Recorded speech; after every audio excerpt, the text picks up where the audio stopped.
For my presentation, I am looking at spinal deformities and in particular scoliosis, lordosis, and kyphosis.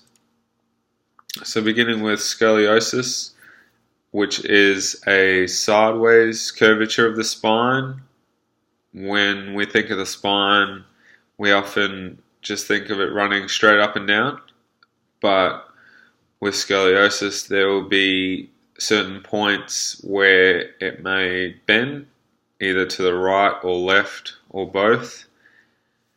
And this is the most common of the three and will affect roughly 2 to 3% of the population, which is around 6 to 9 million people in America.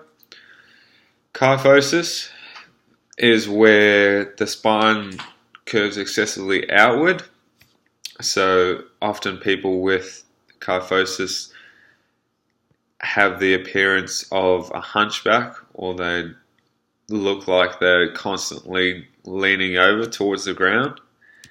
And finally, lordosis, which is where the lower back predominantly curves excessively inward, and people with this condition often look like they're looking up towards the sky more than normal.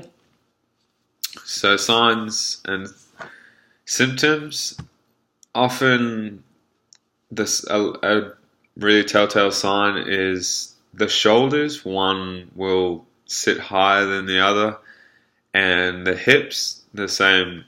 Again, one might sit higher than the other.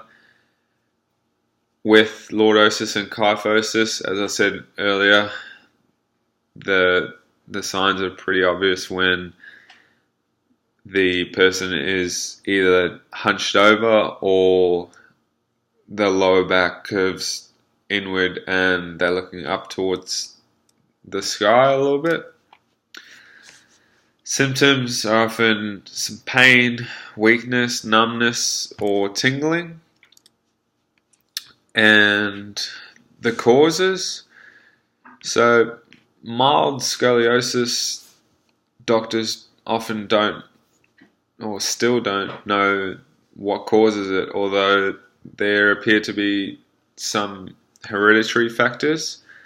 It can be caused by neuromuscular conditions such as cerebral palsy or muscular dystrophy, birth defects that affect the development of the bones of the spine, and some injuries or infections to the spine.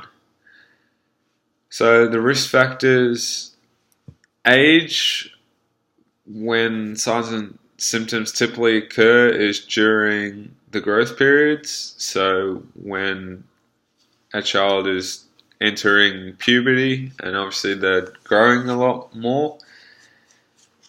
In terms of sex, boys and girls develop scoliosis or other deformities at the same rate, although females have a much greater risk of the curves being exaggerated and worsening to where they may require more excessive treatment, which we'll get onto.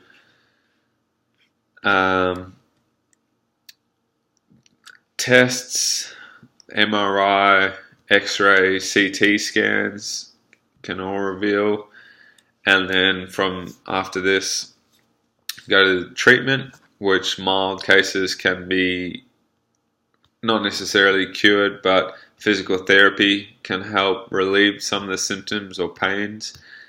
And then if that doesn't help, you can progress to posture braces and, in extreme cases, surgery. So for students with spinal deformities, teachers need to be aware that they need to avoid activities which will compress the spine. So jumping, running, cutting, a lot of activities that always recommended a lot of activities that will take pressure away from the spine. So swimming and cycling are the two main ones that are easily accessible. Another good one is cross-country skiing, but obviously that presents its own challenges needing snow, and there's not much of that around in Alabama. And yeah, hope everyone learned a bit more about the spinal deformities.